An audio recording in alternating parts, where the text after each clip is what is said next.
मेरी बेटी हो, बेटी रहो। सुरैया आंटी के आंसुओं का उजाला कैसे कर सकते हो तुम? वो कभी मानेंगी भी नहीं बाबा। उसके औरत के पास सबसे बड़ा हथियार ना उसके आंसू होते हैं।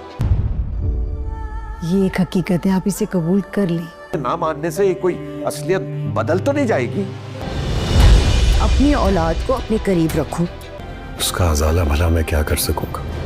जब मैंने उसे कबूल नहीं किया तो मेरे बेटे कैसे कबूल कर सकते हैं?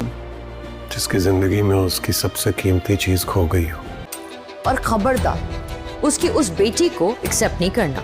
इस किस्त में हम लोग देखने जा रहे हैं कि जैसे ही जहांआरा बेगम को ये बात पता चलेगी कि मीर नमान की एक बेटी भी है तो वो बहुत ही ज्यादा गुस्सा होगी। जहांआरा बेगम इसी वजह से परेशानी और जहनी दबाव का भी शिकार होगी। जहांआरा अपने ही बेटों की तरफ से छुपाई जाने वाली एक बड़ी हकीकत से बेखबर थी, लेकिन हालात उसे मजीद शक और बेचैनी की तरफ ले जा रहे थे। दूसरी जानब बेगम नवाज एक मर्तबा फिर से अपनी चाल चलती दिखाई दे रही है। वो जहांआरा बेगम के जज्बात को इस्तेमाल करते हुए उसे अपने ही बेटों के खिलाफ भड़काने की कोशिश करती है।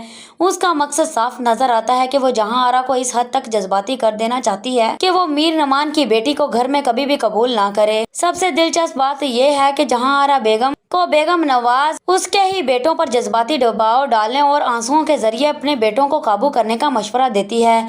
यानी मामला अब सिर्फ एक घरेलू इख्तिलाफात में नहीं रहा बल्कि एक सोची समझे मंसूबे की शक्ल इख्तियार करता जा रहा है। दूसरी तरफ जहांआरा अगर हकीकत जानने से पहले ही किसी के बहकावे में आ जाती है तो घर के हालात मजीद खराब हो सकते हैं, खास तौर पर उस वक्त जब बेटे रिश्तों के दरमियान फैसले पहले ही बढ़ रहे हैं। अब देखना यह होगा कि जहांआरा बेगम नवाज की बातों में आकर अपने बच्चों के खिलाफ फैसला करेगी या फिर वक्त पर असल हकीकत सबके सामने आ जाएगी।